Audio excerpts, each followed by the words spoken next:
Hey everybody, welcome back to the channel. I am now known as the bald guy with a gray goatee, according to Rolling Stone, as they did a hit piece on a case that I covered where the Second Amendment Foundation is suing the government for an illegal, unconstitutional red flag. They're looking to have red flags across the country destroyed. I'm gonna show you a couple clips here, and I'll also include the clip of my video that has the governmental employee all sad. Karen's very sad. And I want you guys and gals to comment down below to let me know what you think of this craziness. Is the Rolling Stone, are they on point, or am I over the target and catching flack? I think it's pretty cool, but I guess the soy boy tried to insult me and he really didn't. I'm here at my Airbnb. If you're at Goals today here in Knoxville, Tennessee, come say hi. It's Gun Owners of America's first ever convention. It's gonna be cool. I got these guys here in my Airbnb this morning. We got Johnny B. We got Legally Armed America's Paul Glasgow. Johnny B tonight has a live event at the Tennessee Amphitheater. You're gonna see Spicy Friday live. He's been planning all of his show for about 7 months here, so today is the day.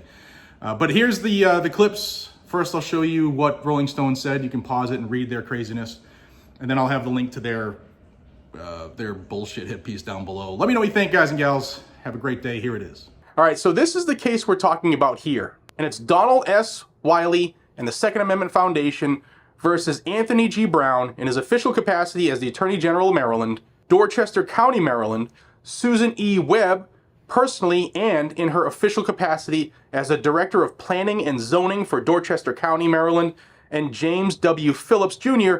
in his official capacity as the Sheriff of Dorchester County. For nearly 2 decades, Dorchester County officials have relentlessly pursued Wiley for nuisance and zoning infractions under county code, all of which related to the condition of his property. Webb's predecessors even had Wiley jailed for such infractions. In May of 21, Webb launched a new campaign of harassment by letter from one of her inspectors to Wiley, advising that he was in violation of the county code due to rubble, junk, and untagged vehicles in his yard. Webb then issued 3 uniform civil citations to Wiley requiring him to pay fines. 1 relating to the condition of his yard, 1 for allegedly running an illegal business on his property, and 1 for purported unpermitted disturbance to 100-foot tidewater buffer. Webb soon realized that the condition of Wiley's yard was not properly addressed in this manner and withdrew the yard infraction citation. At a meeting with Wiley without his attorney about the 2 remaining citations, an incensed Webb attempted to intimidate him by aggressively pushing copies of the citations towards Wiley on a table and threatening to fine him $5,000 a day for the business infraction and $5,000 a day for the tidewater buffer infraction. Wiley has never operated a business on his property. After this initial meeting, Wiley's attorney confronted Webb with the reality that Wiley did not have any business on his property and that the tidewater buffer infraction was not applicable to Wiley. Webb reluctantly withdrew these remaining citations. Undeterred, Webb commenced an enforcement proceeding against Wiley in Dorchester County Circuit Court in July of 2022 relating to the alleged condition of his yard.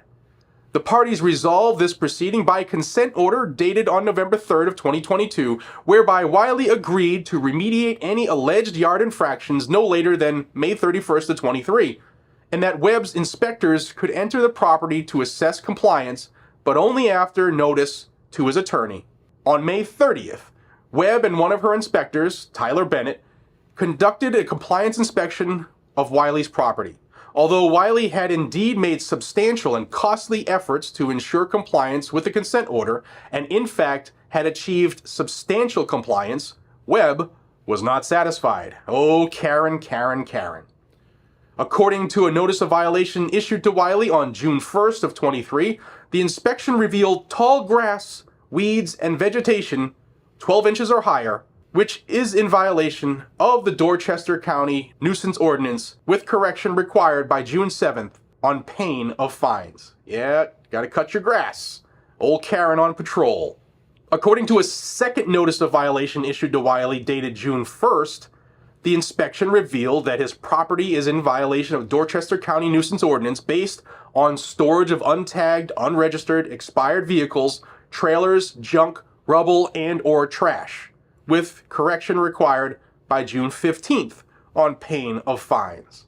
And according to a third notice of violation issued to Wiley and dated June 6th, but upon information and belief, issued to Wiley on June 2nd, the inspection revealed a fence of various heights from 4 to 10 feet, which is in violation of Dorchester County zoning code for a non-compliant fence and vision obstruction, with removal of the allegedly non-compliant fence required by July 6th of 23 on pain of fines.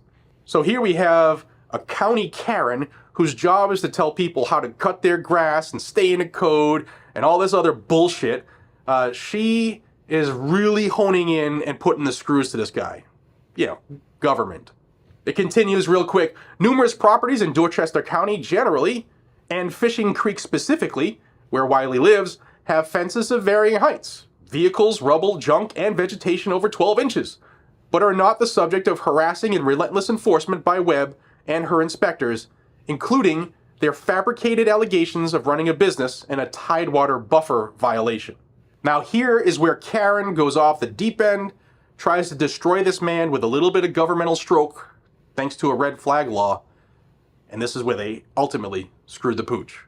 On June 2nd of 23, Webb and Bennett drove to Wiley's property in Fishing Creek without notice to his attorney, as was required by the consent order, in order to serve him with one or more of the aforementioned notices of violation. When Webb and Bennett arrived in a marked county vehicle at Wiley's property, he was outside in his yard.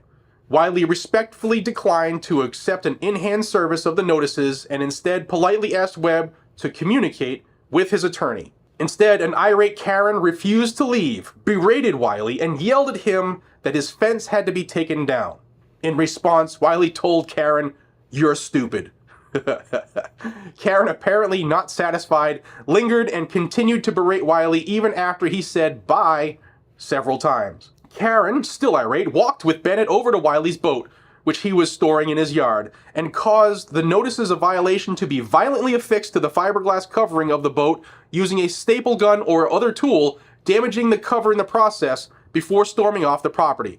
This entire interaction was witnessed by Wiley's neighbors. Wiley promptly filed a complaint against Karen with the sheriff's office, which Phillips, the sheriff, ultimately failed to act upon. As reflected in the incident report, Wiley initially estimated the boat damage at approximately $1,000, but later obtained a more accurate professional estimate, reflecting nearly $3,000 of damage by Karen.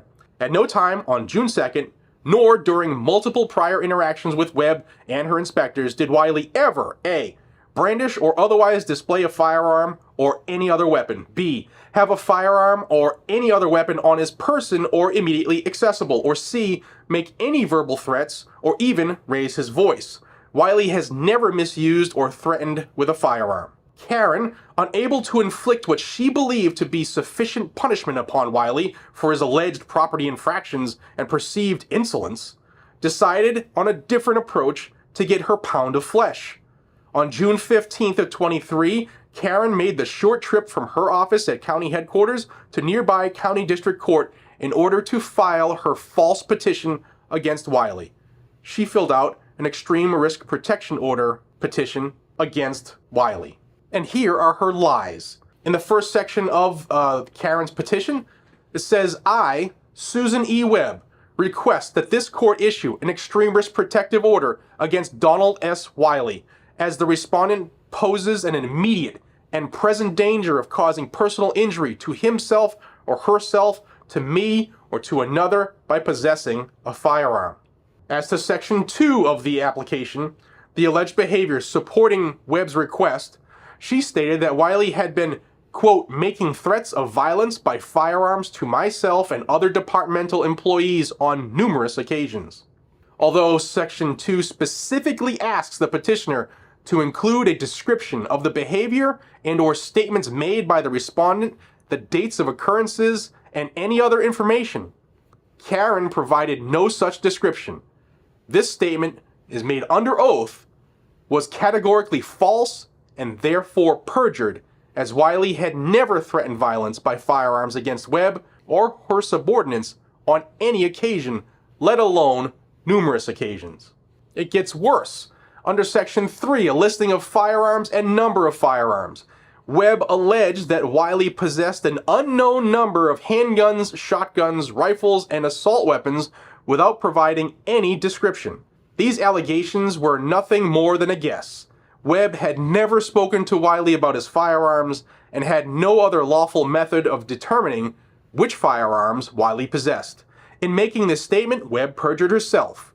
Webb's inability to describe any of Wiley's firearms was particularly strange, since the entire substance of her false petition was that Wiley had threatened her and her colleagues with firearms. Also under another subheading of Section 3 requiring a description of how the respondent has unlawfully, recklessly, or negligently used, displayed, stored, possessed, or brandished a firearm, Karen stated only June 8th, June 9th, and June 12th. Although the subheading specifically asked the petitioner to include a description of the actions and dates of occurrences. Webb only included alleged dates without the description whatsoever.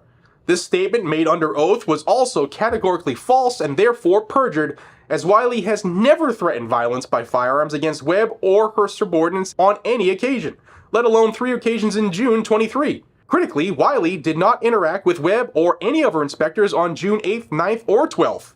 These encounters never occurred. Their most recent interaction occurred on June 2nd of 23. So the judge issued this extreme risk protection order warrant on reasonable grounds, not probable cause, which is the warrant requirement in the United States Constitution.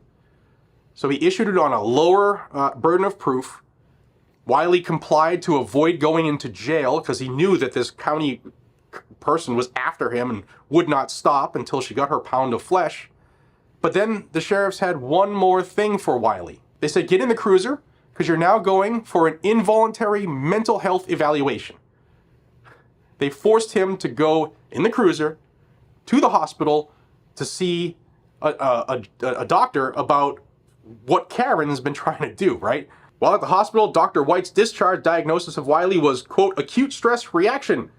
Indeed, the totality of the Kafkaesque experience, having his firearm seized as though he were a criminal without a hearing or notice of any kind, and then having his person seized and transported to a hospital for involuntary evaluation and unwanted testing, was beyond stressful even for a retired Marine and combat veteran. So a couple weeks later, on June 22nd, Wiley had his day in court for the ERPO, and a lot of the community wrote letters on behalf supporting him. Well, after Wiley and Webb were sworn in during this court appearance, before Webb could perjure herself, Powell and Webb informed the court that the county and Webb would not be pursuing the case. Consequently, the proceeding was terminated in Wiley's favor on the record, but without any opportunity to make legal arguments or offer substantive testimony. Judge Jews then issued an order of denial/dismissal of petition for extreme risk protection order, which stated as follows. After the appearance of the petitioner, respondent's counsel, the court makes the following determination. Petition is dismissed. Petitioner requested dismissal. And then on June 27th, 12 days after they stole his guns from him, he got his property back. Solid case here. Like, it's obvious what Karen had a hair across her ass and was trying to be the toughest SOB. But she's screwed now. So Second Amendment Foundation is suing on 5 counts. Count 1, violation of the United States Constitution, 4th and 14th Amendments. Count 2, violation of the United States Constitution, 2nd and 14th Amendments. Count 3, violation of the United States Constitution, 14th Amendment, the Equal Protection Clause. Count 4, violation of the United States Constitution, 14th Amendment, stigma plus. And count 5, malicious use of process under Maryland law. So I talked with some of my friends at Second Amendment Foundation yesterday. This, to me, reading the entire case, which I'll pin below, is a slam dunk. I believe that, well, I believe even a Democrat judge is going to have to say that this is wrong. So stay tuned. I will let you know as this case unfolds, but this is a phenomenal case to destroy red flag in Maryland and hopefully across the country. We'll see what happens. Guys and gals, I always say support those who support you. You can join and donate to the Second Amendment Foundation right down below. Link should be magically appearing on this screen. It's always in the description of every video I do as well. Thanks to Second Amendment Foundation for filing this case, because we all know red flag laws are unconstitutional. Appreciate you all so much. Check out CMMG, check out TriStar Trading, and don't forget at CMMG you can save 10% with my code GNG10, and that'll save you a ton of money when you go shopping. I'll see you all in the next one. Have a fantastic day. Take care.